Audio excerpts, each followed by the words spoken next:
Lecture જો આગળ વધારીએ આપણે તો એની અંદર લાસ્ટ ટાઈમ આપણે રિંગના મેગ્નેટિક ફિલ્ડ વિશે વાત કરી હતી અને હવે અત્યારે હાલ છે એક તારનો એક્ઝામ્પલ આપણે સમજીએ અને પછી રિંગનો આગળ કન્ટિન્યુ કરીએ છીએ.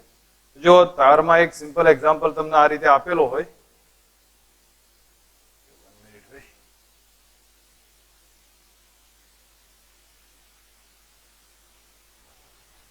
તારનો એક એક્ઝામ્પલ તમને કહેલો છે કે આ રીતે એક્સ અને વાય અક્ષ છે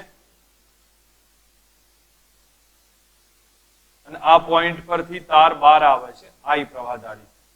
આ તારના કારણે એનાથી લંબ અંતર, સમજો તાર આમ બહાર આવતો હોય તો અહીંથી લંબ અંતર થયું, તો આ ડિસ્ટન્સ આર છે, આ પોઈન્ટ પી છે જેના યામ એક્સ અને વાય છે, તો ત્યાં મેગ્નેટિક ફિલ્ડની ડાયરેક્શન કેટલી?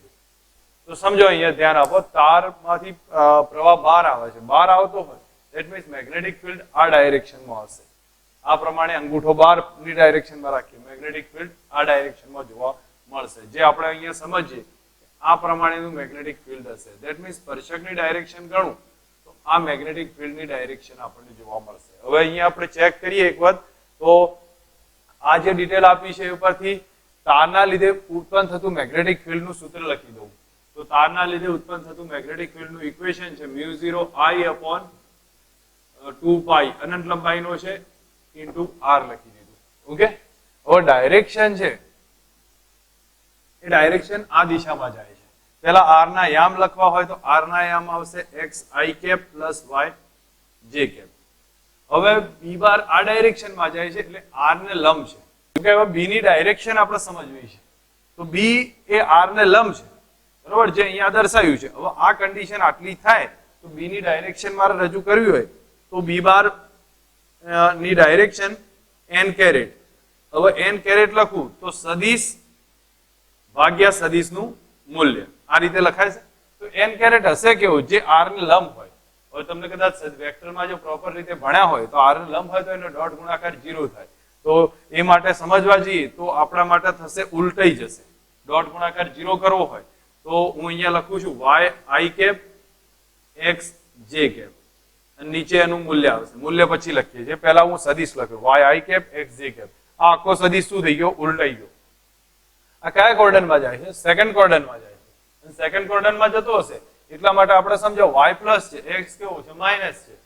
y પ્લસ હોય, x માઇનસ હોય તો એ કન્ડિશનને આપણે રજૂ કરવી હોય તો અહીંયા y in the sense i cap plus minus છે, તો i કેપ માઇનસ છે, yx ના લખતા નહીતર અહીંયા ઉલટાઈ ગયું છે. તો i કેપ પ્લસ માઇનસ થશે એટલા માટે હું અહીંયા માઇનસ લખું છું. j કેપ છે એ પ્લસ છે, તો આ એનો એકમ મતલબ કે સદિશ મળ્યો b ની દિશાનો.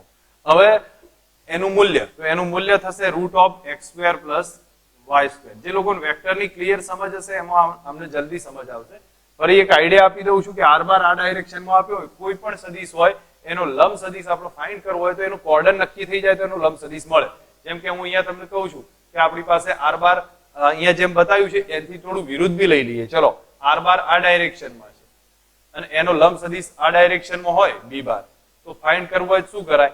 r બાર ની વેલ્યુ જે હોય એનું ઓપોઝ કરી દેવાનું. સમજો r બાર છે 3i cap plus 4j cap, તો b બાર થઈ જશે 4i કેપ 3j કેપ. હવે પ્લસ માઇનસ લખતી વખતે આપણે એને જોવાનું આ કયા કોર્ડનમાં છે.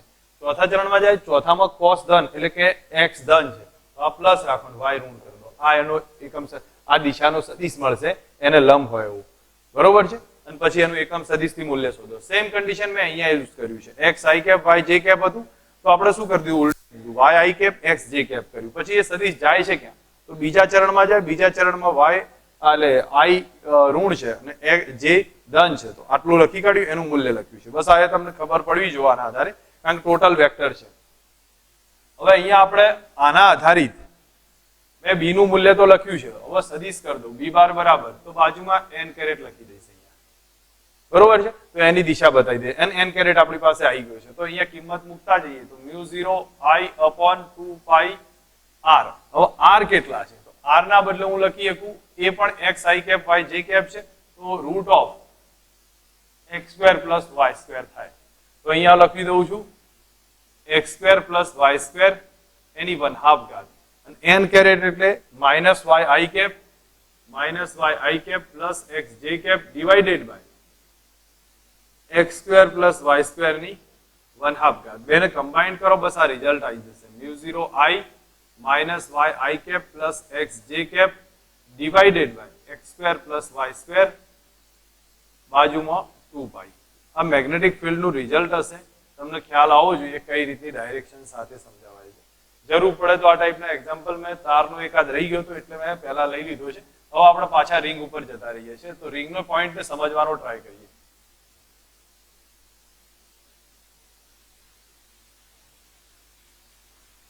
રિંગના એક ખાસિયત પહેલા સમજી લો રિંગમાં તમે જો પ્રવાહ આ ડાયરેક્શનમાં પસાર થતો હોય પ્રવાહ આ ડાયરેક્શનમાં છે તો મેગ્નેટિક ફિલ્ડ અંદર સોરી આમાં આંગળીઓ મેગ્નેટિક ફિલ્ડ ડાયરેક્શનમાં રાખું તો મેગ્નેટિક ફિલ્ડ પ્રવાહ આ ડાયરેક્શનમાં છે તો મેગ્નેટિક ફિલ્ડ છે એ બહાર આવતું હોય એ દિશામાં રહેશે બરોબર છે બહાર આવતું હોય અને જો પ્રવાહ વિરુદ્ધ દિશામાં હશે તો મેગ્નેટિક ફિલ્ડ ક્રોસમાં જશે એ પ્રમાણે આપણને ખબર હશે બરોબર હવે ધારો કે આ જ વસ્તુને આપણે થોડુંક સાઈડ લઈએ આ પ્રમાણે હું ધારી લઉં છું કે આ રિંગ આ પ્રમાણે પડી છે અને આમાં મેગ્નેટિક પ્રવાહ છે એ આ ડાયરેક્શનમાં વહે છે આમથી આમ વહે છે તો આમથી આમ જતો હશે તો મેગ્નેટિક ફિલ્ડ ક્યાં હશે આમ બહાર આવતું હશે એ ડાયરેક્શનમાં હશે આ ડાયરેક્શનમાં જોવા મળશે મેગ્નેટિક ફિલ્ડ સમજી લો પ્રવાહ આ ડાયરેક્શનમાં વહે છે આમથી આમ થઈ અને આમ સર્ક્યુલેશન કરે છે તમને દેખાવમાં જે બી હોય પણ અહીંયા આ પ્રમાણેનું સર્ક્યુલેશન પ્રવાહ કરે છે જેના કારણે મેગ્નેટિક ફિલ્ડ આ ડાયરેક્શનમાં જોવા મળશે મેગ્નેટિક ફિલ્ડ આ ડાયરેક્શનમાં જોવા મળે તો એને કોઈ ગજિયા ચુંબક સાથે કમ્પેર કરી શકીએ તો ચુંબકીય ક્ષેત્રની ડાયરેક્શન ધ્યાન રાખજો મેગ્નેટિક ફિલ્ડ હંમેશા નોર્થ ટુ સાઉથ જશે બહાર પછી એ વસ્તુની ડેપ્થ આવશે મેગ્નેટિક ફિલ્ડ લગભગ નોર્થ ટુ સાઉથ જતું હોય છે તો બહારની તરફ નોર્થ ટુ સાઉથ જાય એનો મતલબ શું થયો કે આ નોર્થ પોલ હશે આ શું હશે સાઉથ પોલ હશે તો આપણને એટલો તો અંદાજ આવી જાય આ નોર્થ છે આ શું થઈ જશે સાઉથ થશે તો આ પરથી આપણને ખ્યાલ આવ્યો કે મેગ્નેટિક ફિલ્ડ આ રીતે જોવા મળશે અને એના માટે અહીંયા એક સીધી કન્ડિશન આપી છે તમે સમજ રાખશો તો તમને જલ્દી ક્લિયર થશે કે અથવા ચલો આટલું એક સિમ્પલ સમજી લો પછી આગળનું ચેપ્ટર જે આવશે એની અંદર આપણને ડેપ્થમાં સમજ આવશે જો કે અહીંયા તમને ક્લિયર થઈ જાય તો તરત અંદાજ આવી જશે કે એનો મતલબ કે જ્યાં બહાર નીકળતું હોય જે છેડામાં બહાર નીકળતું હોય એ ભાગ કયો થઈ જશે નોર્થ થશે બહાર નીકળતું હોય નોર્થ થાય અંદર દાખલ થતું હોય એ ભાગ કયો થાય સાઉથ થશે તો અંદર દાખલ થતું હોય એ ભાગ સાઉથ થાય એટલા માટે જ્યારે આપણે રિપ્રેઝન્ટ કરવાની વાત આવે જ્યારે પણ રિપ્રેઝન્ટ કરીશું તો આને આ ટાઈપે રિપ્રેઝન્ટ કરવામાં આવે છે અને આને રિપ્રેઝન્ટ કરવાની વાત આવશે તો આને નોર્થના આધારે એન પરથી રિપ્રેઝન્ટ કરવામાં આવશે અથવા હું અહીંયા સીધું એક સિમ્પલ લખી દઉં છું એન લખી દઉં છું તો જો અહીંયા એસ બનશે આમ સમઘડિક પ્રવાહ પસાર થાય છે આખો કોન્સેપ્ટ ક્લિયર કરો ફરીથી એકવાર આખું રિવાઇઝ કરું છું જો તમને એક અંદાજ આવે કે મેગ્નેટિક ફિલ્ડ આ ડાયરેક્શનમાં પસાર થતું હોય તો આ ડોટ બનશે ડોટ એટલે કે બહાર આવતું સોરી પ્રવાહ આ ડાયરેક્શનમાં પસાર થતો હોય મેગ્નેટિક ફિલ્ડ બહાર આવશે ડોટ લખ્યું છે પ્રવાહ આ ડાયરેક્શનમાં પસાર થતો હોય તો મેગ્નેટિક ફિલ્ડ અંદર જશે એટલે ક્રોસ લખ્યું છે આ વિષમગણિક દિશા છે આ સમગણિક છે બરોબર છે હવે વિષમગણિક અને સમગણિકના આધારે અહીંયા રજૂ કર્યું હવે ધારો કે રિંગને આપણે થોડી ત્રાસી કરીને જોઈએ તો રિંગમાં આ રીતનું મેગ્નેટિક પ્રવાહ પસાર થાય આ રીતે પ્રવાહ પસાર થાય છે તો મેગ્નેટિક ફિલ્ડ આમ બહાર આવતું હોય એ રીતનું હશે હવે એને જો ગજિયા ચુંબક સાથે કમ્પેર કરવામાં આવે તો ગજિયા ચુંબકનું ચુંબકીય ક્ષેત્ર આ રીતનું હોય છે એમાં નોર્થ પોલ સાઉથ પોલ તો આ મેગ્નેટિક ફિલ્ડના આધારે સમજીએ તો અહીંયાથી આપણે જોઈએ તો આમથી આમ મેગ્નેટિક ફિલ્ડ બહાર આવતું હોય તો એનો મતલબ કે આ નોર્થ પોલ થઈ ગયો આ શું થઈ ગયું સાઉથ પોલ આમથી આમ છે હવે એક વસ્તુની સમજ રાખો જ્યાં નોર્થ પોલ હશે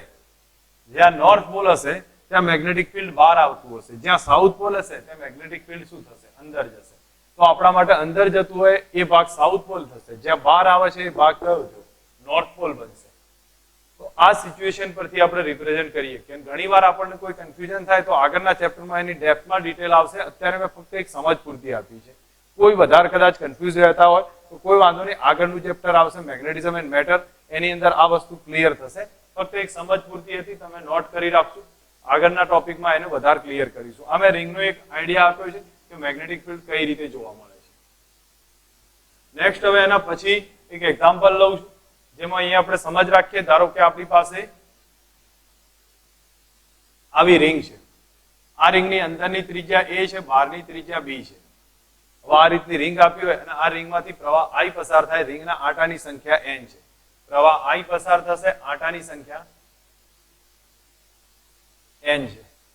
તો આ રિંગમાંથી પસાર થતું શું કહે સેન્ટર પર મેગ્નેટિક ફિલ્ડ કેટલું થાય? રિંગના સેન્ટર પર મેગ્નેટિક ફિલ્ડ કેટલું?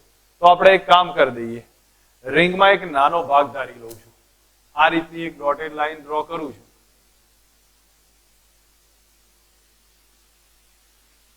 આવી ડોટેડ લાઈન ડ્રો કરી છે. આ ડોટેડ લાઈનની જાડાઈ હશે dx જેટલી. તો હું એક કામ કરી દઉં છું, ટોટલ લેન્થ કેટલી છે? Total length b minus a છે. આ b અને આ a. ટોટલ લેન્થ જાડાઈ કહેવાય ને, ટોટલ જાડાઈ કેટલી? તો b ઓછા a છે. b ઓછા a હતી ત્યારે આંટાની સંખ્યા કેટલી હતી? n હતી. તો આપણે dx જાડાઈ લીધી છે, તો dx માં આંટાની સંખ્યા કેટલી આવશે? તો dn બરાબર કેટલા લખાય? dn બરાબર n dx upon b minus a. આટલા આંટાની સંખ્યા આવી. બસ આ જ કોન્સેપ્ટ છે. સમજ રાખો કે મેં તમને એક હિન્ટ કીધી કે ભાઈ નાનો એક રિંગ ધારી લીધી છે. કેટલી જાડાઈની? dx જાડાઈની. તો આપણે b minus a જાડાઈ હતી તો n આંટાની સંખ્યા હતી. તો dx જાડાઈ છે કેટલા આયા? n dx upon b minus a. હવે આ dx જાડાઈની રિંગ છે.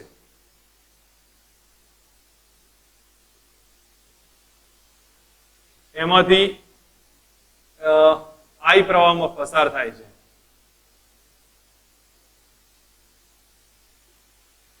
તો કેન્દ્ર પાસે b કેટલું થાય? તો એ db આવશે, કારણ કે રિંગના કારણે મળ્યું ને, તો db આવ્યું. db બરાબર કેટલા? μ0 dn I upon 2x. a ના બદલે x લખ્યું છે. આ ડિસ્ટન્સ x અંતરે dx જાડાઈની એક રિંગ ધારી હતી આપણે. તો એટલા માટે લખ્યું છે dx જાડાઈની રિંગમાંથી I પ્રવાહ પસાર થાય તો કેન્દ્ર પાસે મેગ્નેટિક ફિલ્ડ કેટલું? તો μ0 ni upon 2a હતું ને, તો μ0 n ના બદલે કેટલા લખે? dn I upon 2r.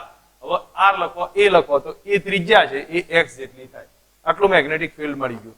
હવે આ જ મેગ્નેટિક ફિલ્ડ છે, કન્ફ્યુઝ ના થતા, આનું આ જ સૂત્ર છે. આપણું b નું કયું લખ્યું છે? μ0 ni upon 2a.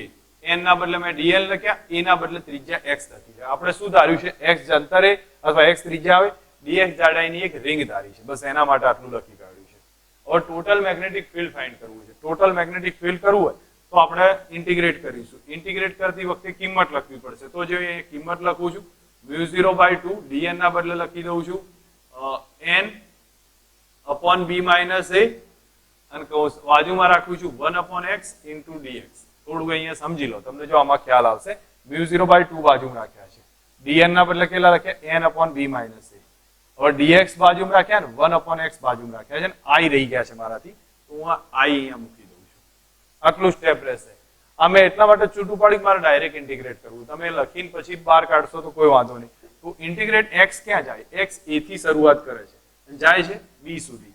તો આપણે લિમિટ આવે a થી લઈ અને b સુધી જશે. બસ આમાં કિંમત મૂકી દે, જવાબ આવી જશે કેલ્ક્યુલેશનમાં. તો μ0 ni/2 કૌંસમાં b minus a, અને આનું થાય ln x. ln x માં લિમિટ લખો તો ln b upon a આવે. ધેટ મીન્સ આ થઈ ગયું એનું મેગ્નેટિક ફિલ્ડ. કોઈ પણ વખતે લગભગ આની જરૂર પડશે, તમે યુઝ કરતા જશો તો ખબર પડશે. એક રિંગના પછી આ તો આપણે સ્પ્રિંગ હતી ને, કમાન કહેવાય. આ રીતની કમાન હતી અને કમાનમાંથી I પ્રવાહ પસાર થતો હતો. આવો આ ટાઈપનો કોન્સ્ટન્ટ આ પ્રમાણેનો, આમાંથી આમથી આમથી આમ ફર્યા કરતો હોય, તો એના કારણેનું મેગ્નેટિક ફિલ્ડ આવ્યું. પણ ધારો કે કોઈ તકતી આપી હોય તો તકતીમાં મેગ્નેટિક ફિલ્ડ કેટલું, તો એ ચેક કરીએ આપણે.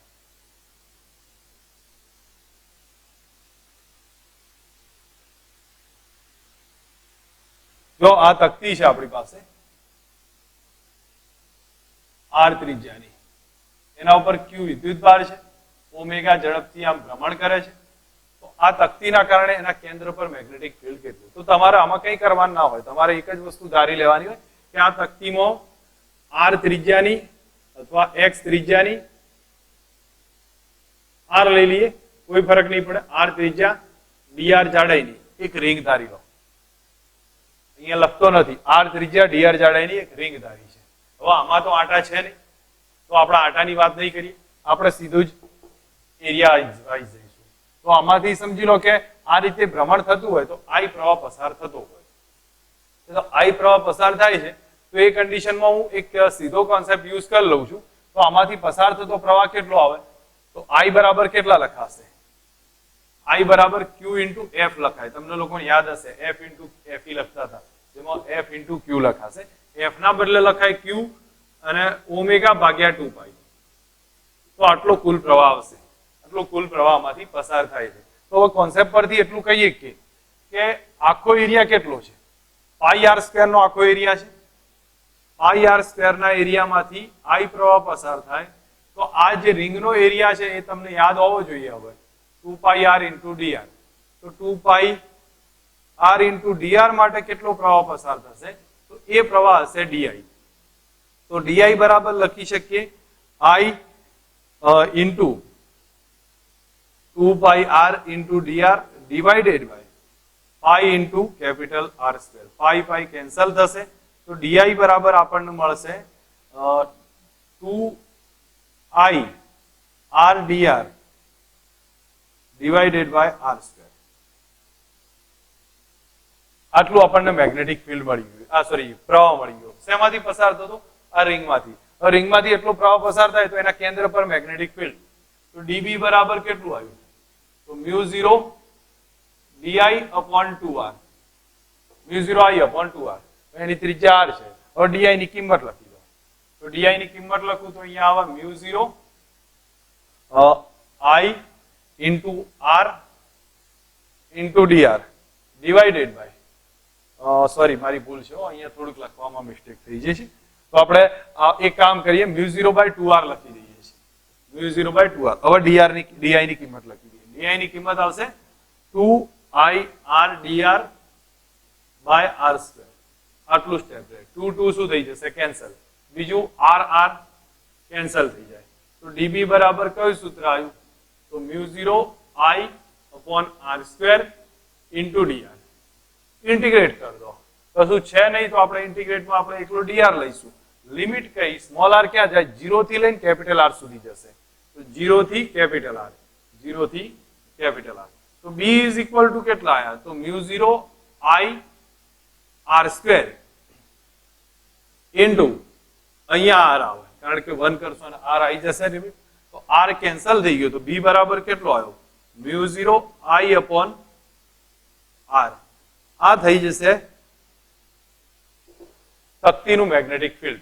હવે I ની કિંમત લખી દઈશું, તો I ની કિંમત Q ઇન્ટુ F છે ને, તો આપણે એ મુજબ લખવાનો ટ્રાય કરીએ. તો μ0 by r Q into omega by 2 pi, Q omega upon 2 pi. તો આ ફાઇનલ I નું મેગ્નેટિક ફિલ્ડ નું રિઝલ્ટ આવ્યું છે.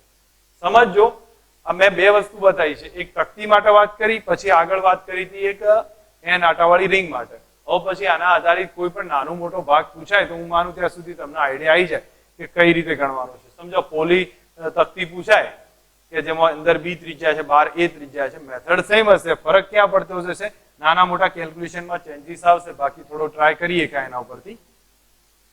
ઓકે, આ વસ્તુ આપણને એક કોન્સેપ્ટ ક્લિયર કરે છે કે જેથી કરીને ગમે ત્યારે કોઈ ના કોઈ નાનો મોટો ક્વેશ્ચન આવે તો એનો યુઝ કરી શકીએ છીએ. બરોબર. હવે હું વાપરું છું એમ્પિયર સર્કિટલ લો. થોડી સમજ રાખજો, એમ્પિયર નો સર્કિટલ લો છે એની વાત કરીએ તો તમને એક ધ્યાન પર હશે કે ધારો કે કોઈ એક બંધ લૂપ લઈ લીધું છે અને એમાંથી ઘણા બધા પ્રવાહ પસાર થાય છે.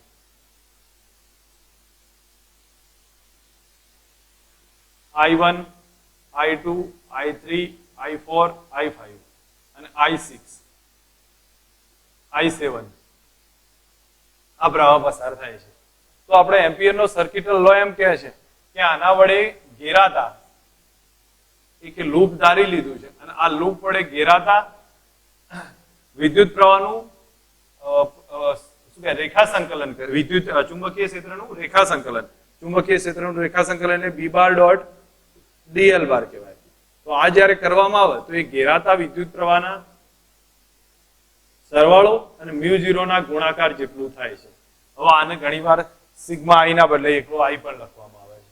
તો કોન્સેપ્ટ ટેક્સ્ટબુકમાં NCERT નો છે, જે આપણે એક વખત ફરી રિવાઇઝ કર્યું કે આપણે ધારો કે કોઈ પણ વિદ્યુત પ્રવાહધારિત આ મેગ્નેટિક ફિલ્ડમાં એક પ્રવાહધારિત અથવા તો પ્રવાહના કારણે કોઈ મેગ્નેટિક ફિલ્ડ રચાતું હોય તો એમાં આપણે સમજી લો કે એક બંધ લૂપ લેવામાં આવે અને એનું ચુંબકીય ક્ષેત્રનું બંધ લૂપ પર રેખા સંકલન કરીએ તો એ એના વડે ઘેરાતા વિદ્યુત પ્રવાહ અને μ0 ના ગુણાકાર જેટલું થાય. સિમ્પલ સમજવાનું ટ્રાય કરીએ તો આમાં જે પ્રવાહ કયા આવશે, તો પ્રવાહ કયા ધન લેવા, તો જે દિશામાં સંકલન કરતા હોય ને એ દિશામાં આગળ જવા દેવાની. તો આમથી આમ સંકલન થાય છે તો આપણે આમ સંકલન થાય છે તો એનો મતલબ ઉપરની તરફ જાય છે એ પ્રવાહ ધન લઈશું, નીચે આવતા પ્રવાહ ઋણ લઈશું. તો કયા કયા પ્રવાહ ધન થશે, સિગ્મા આઈ માં મૂકીએ તો સિગ્મા આઈ માં આ નીચે આવે છે એટલે -i1 થશે, -i1 ઉપર જતો +i2 -i3 +i2 -i3 i4 i5 plus તો +i4 +i5 આ બે ના આવે કારણ કે લૂપની બહાર થઈ જશે. લૂપની બહાર હોય એટલે એ નહીં આવે.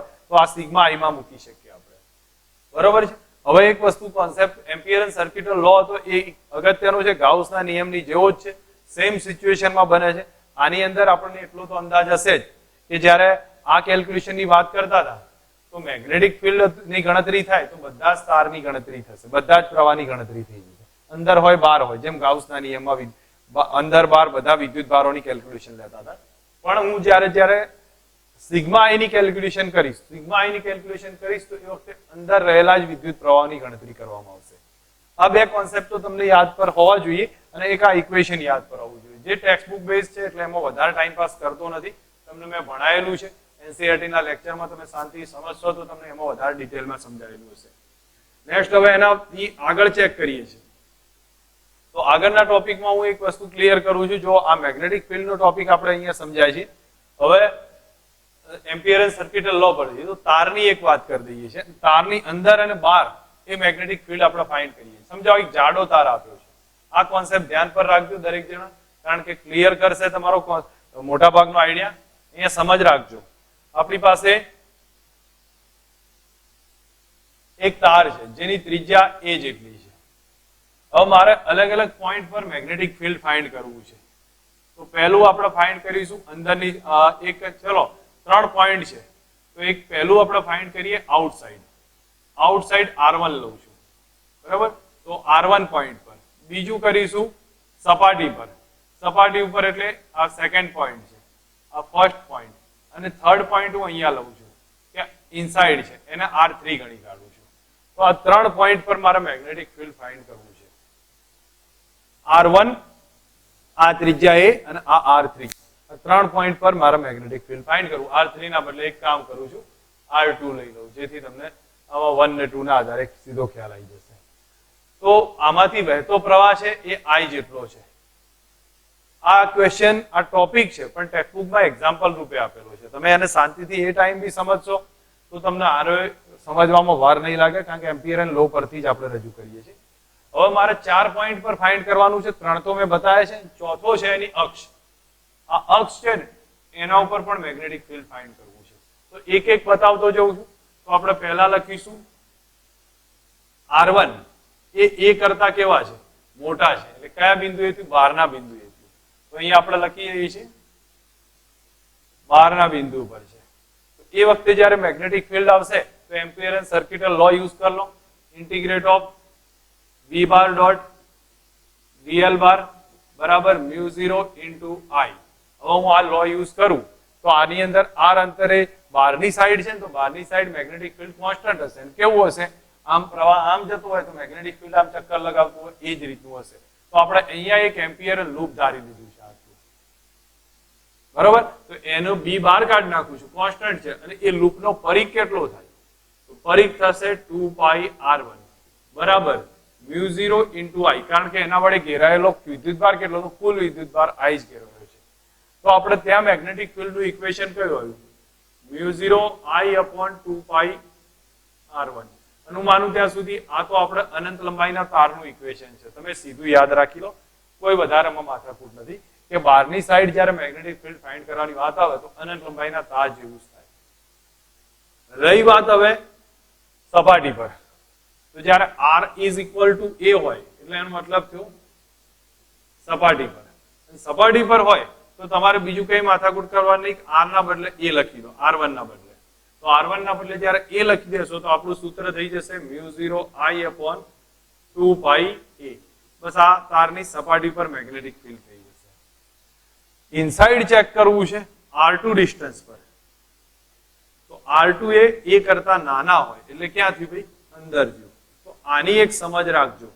સમજ એટલા માટે રાખવી પડશે કે આની કેલ્ક્યુલેશન થોડીક આપણે ધ્યાનથી સમજીશું તો કોઈ ના કોઈ નાનો મોટો ક્વેશ્ચન પૂછાય તો આપણને તરત ખબર પડશે. તો એના માટે આપણે એક કામ કરીએ, અહીંયા R2 છે ને તો R2 અહીંયા લખું છું, એના R2 ત્રિજ્યાનો એક લોબ ધારી લઉં છું. તો હવે એમ કહીશ કે ભાઈ આપણી પાસે આ ત્રિજ્યા કેટલી હતી? A છે ને, તો પાઈ a સ્ક્વેર જેટલો ક્ષેત્રફળ હતું, તો એમાંથી પ્રવાહ કેટલો પસાર થતો હતો? પાઈ a સ્ક્વેર એટલે આખું ક્ષેત્રફળ હતું તો I પ્રવાહ પસાર થયો. તો આપણી પાસે પાઈ R2 સ્ક્વેર ક્ષેત્રફળ છે, તો એમાંથી કેટલો પ્રવાહ પસાર થશે? તો એ પ્રવાહ di ગણું અથવા સિમ્પલ I સિગ્મા I લખી દઉં છું, સિગ્મા I. તો એ કેટલો થઈ જશે?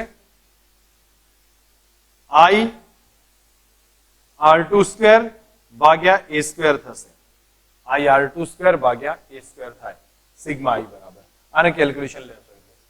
હવે એના લીધે આ R2 ના કારણે આપણે એમ્પિયરલ લૂપ યુઝ કરીએ. હવે એમ્પિયરલ લૂપ નો સર્કિટલ લો યુઝ કરું તો integrate of b bar dot dl bar બરાબર μ0 ઇન્ટુ સિગ્મા I. હવે એક કામ કરું, b કોમન કાઢ નાખું છું તો dl બાર એટલે એનો પરિઘ થશે.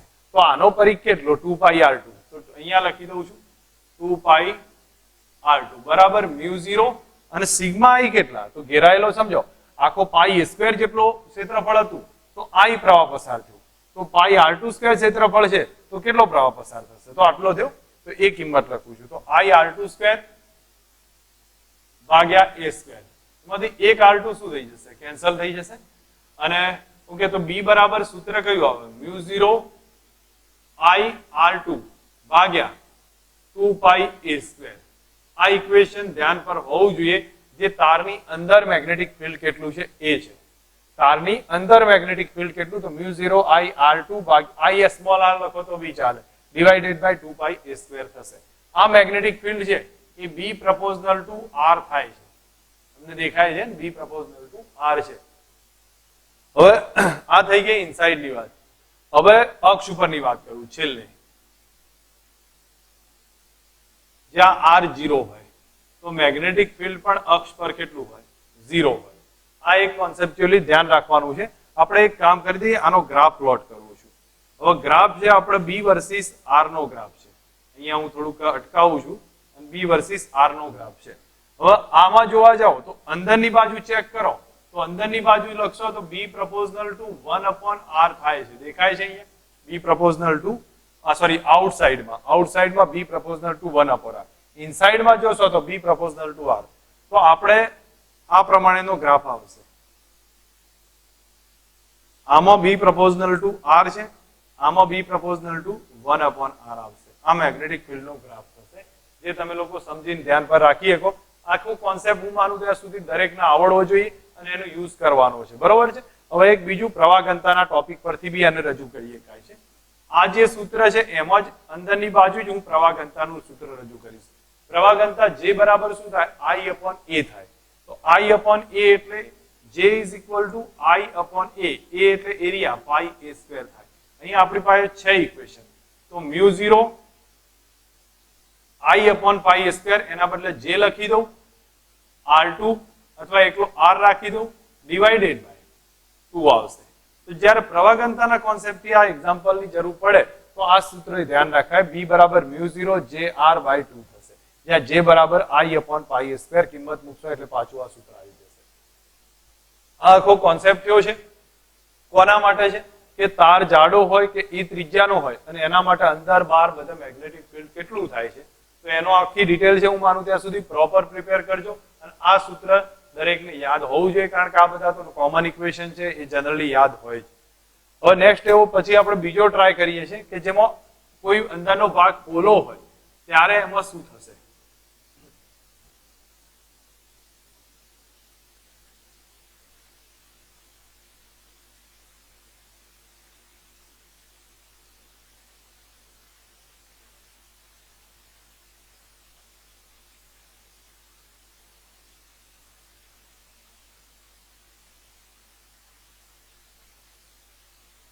સમજી લો, આપણી પાસે રકમ એક્ઝેક્ટ ચેક કરી લઉં છું, કોઈ ના કોઈ ભૂલ ના રહી જાય.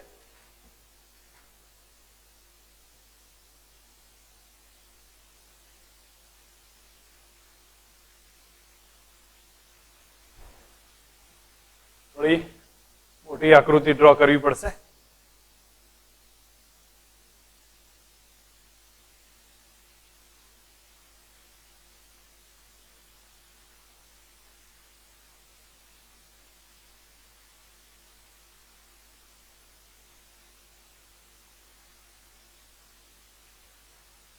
હવે આ કન્ડિશન આપણને બતાવી છે અને આની ત્રિજ્યા ઇનસાઇડમાં એ છે, આઉટસાઇડની મોટી ત્રિજ્યા છે બી જેટલી, એટલે આ ત્રિજ્યા છે બી.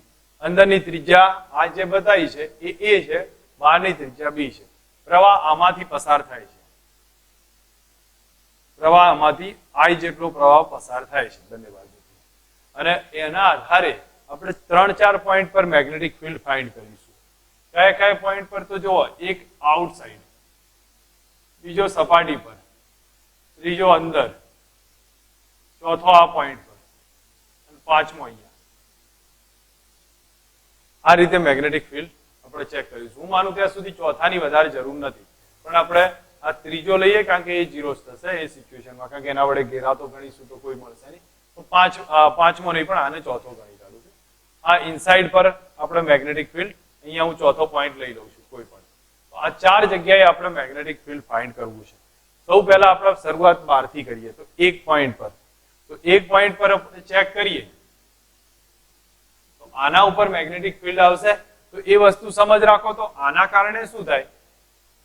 એમ્પિયરન્સ સર્કિટ લો યુઝ કરીએ તો સીધો જવાબ આવશે. તો આપણે ત્યાં અહીંયા લખી દઉં છું કે R ગ્રેટર ધેન B છે. આ બી ની ત્રિજ્યા છે એના કરતા કેવો છે? મોટો છે. એટલે કયા બિંદુએ થયું? બહારના બિંદુએ થયું. તો ઇન્ટિગ્રેટ કરીએ. હું હવે એઝમ્પશન એક લઈ લઈશ. કયું એઝમ્પશન લઈશ? કે R ત્રિજ્યાનું એક લૂપ ધારી લઈશું, બરોબર. અને એના માટે એમ્પિયરન્સ સર્કિટ લો યુઝ કરું તો B બાર ડોટ BL બાર બરાબર μ0 ઇન્ટુ સિગ્મા I. અને તમારે જ્યાં લખવાનું આવે તો B અચળ જ હશે બધા પોઈન્ટ પર.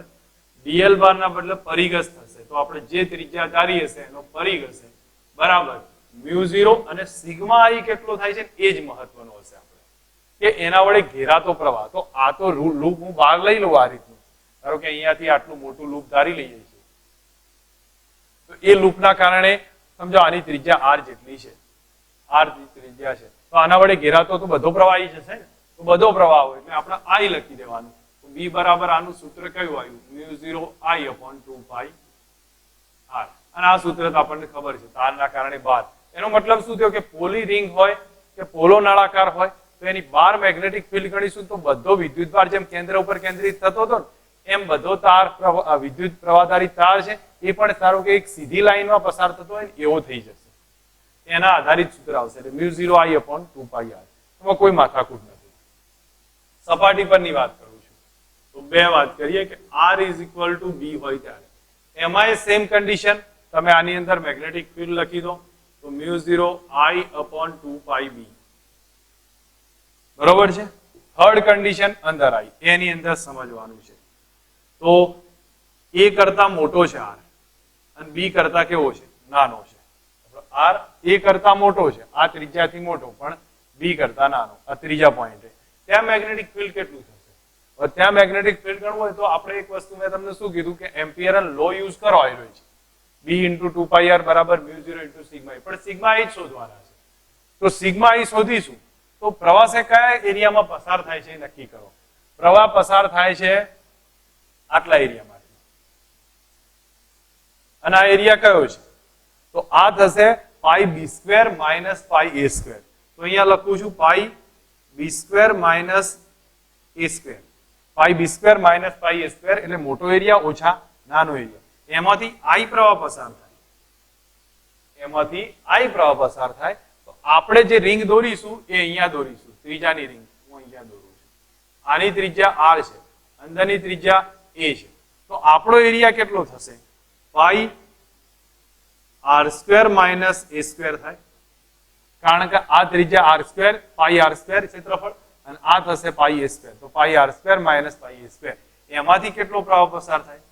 તો સિગ્મા I બરાબર થઈ જશે, પાઈ પાઈ કેન્સલ થશે, તો I into R square minus a square divided by B square minus a square થાય. આટલો સિગ્મા આઈ આવે. બસ આની અંદર જ સમજ છે. ફરી એકવાર ક્લિયર કરું છું, દરેક જણા ધ્યાન રાખો કે આપણે ધારો કે આટલો એરિયા પાઈ બી સ્ક્વેર, એમાંથી પાઈ એ સ્ક્વેર બાદ કર્યો તો એના કારણે આઈ પ્રવાહ પસાર થયો. તો આપણે ધાર્યું છે પાઈ આર સ્ક્વેર એરિયા, એમાંથી પાઈ એ સ્ક્વેર બાદ કરું તો એમાં કેટલો પ્રવાહ પસાર થાય. બસ એક કન્ડિશન આવી ગઈ આપણી જોડે. હવે પછી હું સીધું જ એનો એમ્પિયરન લો યુઝ કરું તો એમ્પિયરન લો છે એ આ રીતે લખી દઉં છું, આ સંકલન નીકાળી દઉં છું, એની જરૂર નહીં પડે. v ઇન્ટુ 2πr બરાબર μ0 into sigma i, μ0 sigma i. તો b ઇન્ટુ 2πr લખ્યું છે બરાબર. μ0 અને સિગ્મા i ની આ કિંમત લખી દઉં છું તો આપણા માટે થશે i r square minus a square અને b square minus a square. આટલું સ્ટેપ થાય. હવે તમે 2π વડે મલ્ટીપ્લાય કરી દો તો આપણું રિઝલ્ટ આવી જશે.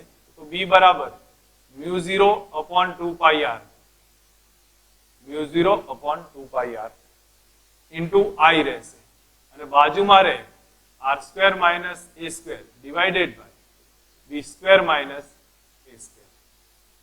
ઓકે, આને પ્રવાહ ઘનતાના રૂપે લેવું હોય તો બી લઈ શકીએ. પ્રવાહ ઘનતા જે બરાબર શું થાય i upon a.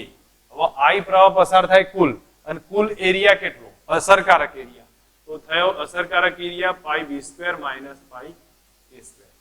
થશે આટલું ઇક્વેશન. તો આપણી પાસે pi b square minus a square આટલો એરિયા છે અને i પ્રવાહ છે. તો મેગ્નેટિક ફિલ્ડ નું ઇક્વેશન b બરાબર કયું થાય μ0 j upon 2r રહેશે. μ0 j upon 2 into r અને કૌંસ આ બાજુમાં રહેશે r square minus a square. તો આટલું મેગ્નેટિક ફિલ્ડ એનું પણ મળે.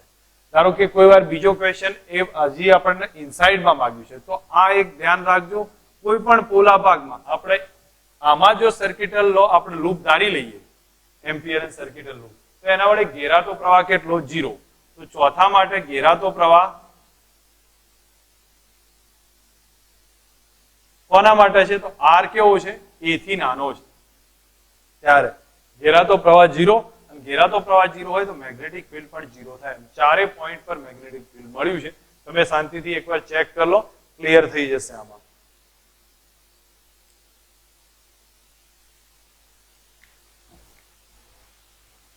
આવી રીતના ડિફરન્ટ વેરિએશન સમજી શકાય છે અલગ અલગ પોઈન્ટ માટે.